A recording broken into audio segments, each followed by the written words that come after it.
समय की मांग को ध्यान रखते हुए अग्निवीर भर्ती प्रक्रिया में बदलाव किया।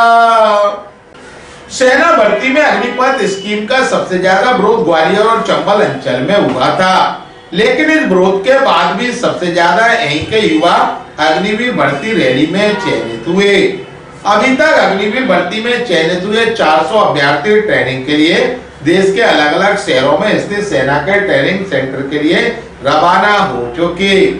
सबसे ज्यादा भिंड और मुरैना के रहने वाले युवक हैं। दरअसल ग्वालियर और चंबल अंचल सहित प्रदेश के 14 जिलों के युवकों के लिए अक्टूबर 2022 से भर्ती प्रक्रिया शुरू हुई थी। 15 जनवरी को आर्मी पब्लिक स्कूल में लिखित परीक्षा संपन्न हुई, जिसमें 403 अभ्यर्थी चयन हुए। 19 फरवरी से इन्हें ट्रेनिंग पर भेजना शुरू किया गया था। शनिवार तक 400 अभ्यर्थी ट्रेनिंग सेंटर के लिए रवाना हो चुके हैं। पिछले सप्ताह 10 और रिक्त पद ग्वालियर सेना भर्ती कार्यालय को मिल गए, इसलिए वेटिंग लिस्ट में शामिल हुए अभ्यर्थियों को बुलाया गया। अभी करीब 30 अभ्यर्थी और ट्रेनिंग सेंटर रवाना होने के लिए रह गए हैं। कुछ अभ्यर्थियों के ओटीपी अटक गए।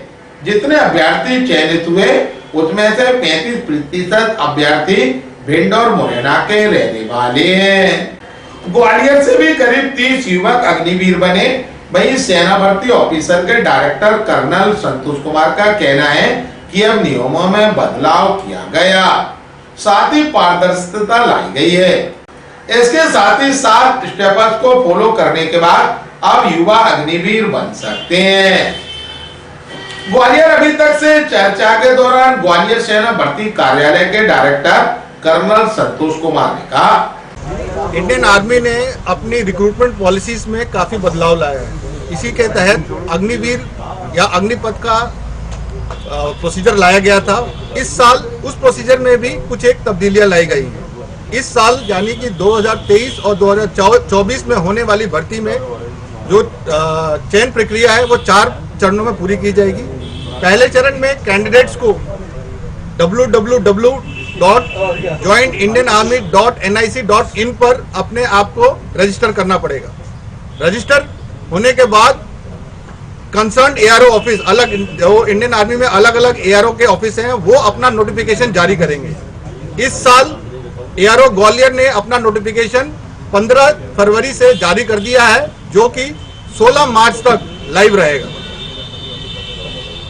इस दौरान कैंडिडेट्स अपना एप्लीकेशन फॉर्म भर सकते हैं। पहली बार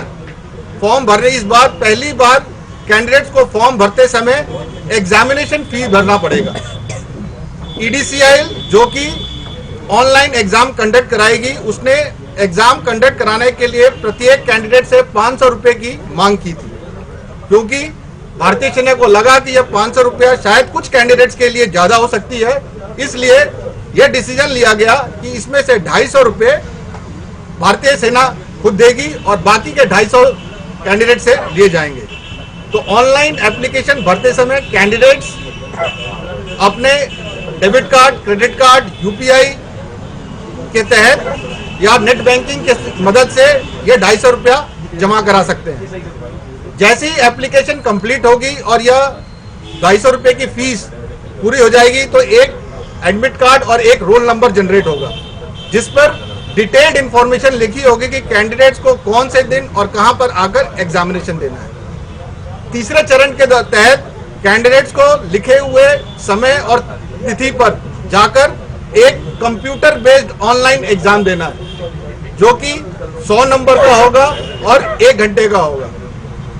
और लास्ट में जो कैंडिडेट्स रिटन एग्जामिनेशन में पास हो जाते हैं उनको एक दूसरा एडमिट कार्ड दिया जाएगा, जिसमें उनके फिजिकल और मेडिकल रैली के लिए नियुक्त गए स्थान और तारीख लिखी होगी। कैंडिडेट्स अपने लिखे हुए तारीख और स्थान पर आकर अपनी फिजिकल पहले रैली देंगे और उसके बाद में मेडिकल अपना मापदंड कराएंगे।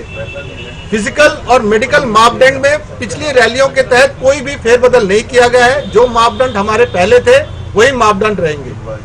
इन प्रक्रियाओं के बाद जो चीज कैंडिडेट पास हो जाएंगे उनको एक फाइनल मेरिट लिस्ट बनाई जाएगी और फिर उनको उनके बताए गए या चयन किए गए रेजिमेंट और यूनिट में पूरे डॉक्यूमेंटेशन कंप्लीट होने के बाद उनको भेज दिया जाएगा।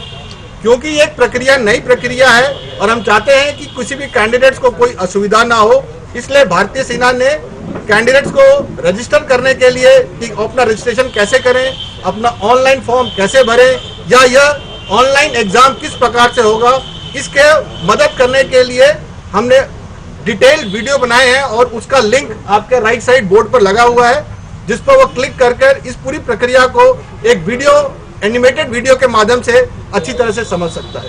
साथ ही हमने सेंट्रल दिल्ली के लेवल पर एक हेल्प डेस्क भी खोला है। किसी भी कैंडिडेट्स को अगर अपनी रजिस्ट्रेशन या ऑनलाइन फॉर्म भरते समय कोई तकलीफ होती है तो वो इस मोबाइल नंबर पर कॉल कर अपनी परेशानी के बारे में बता सकता है और हम उसका समाधान वहीं से वहीं कर सकते हैं। उनको ये बात समझ लेनी चाहिए कि ये पूरी की पूरी जो प्रक्रिया है ये पूरी की पूरी कंप्यूटराइज्ड और ऑटोमेटेड हो चुकी है।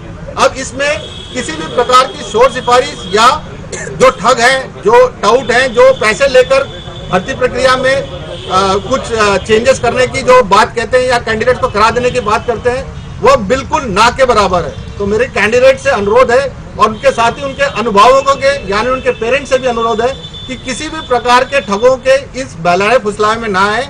ये पूरी की पूरी प्रक्रिया मेरिट बेस्ड है और पारदर्शी है।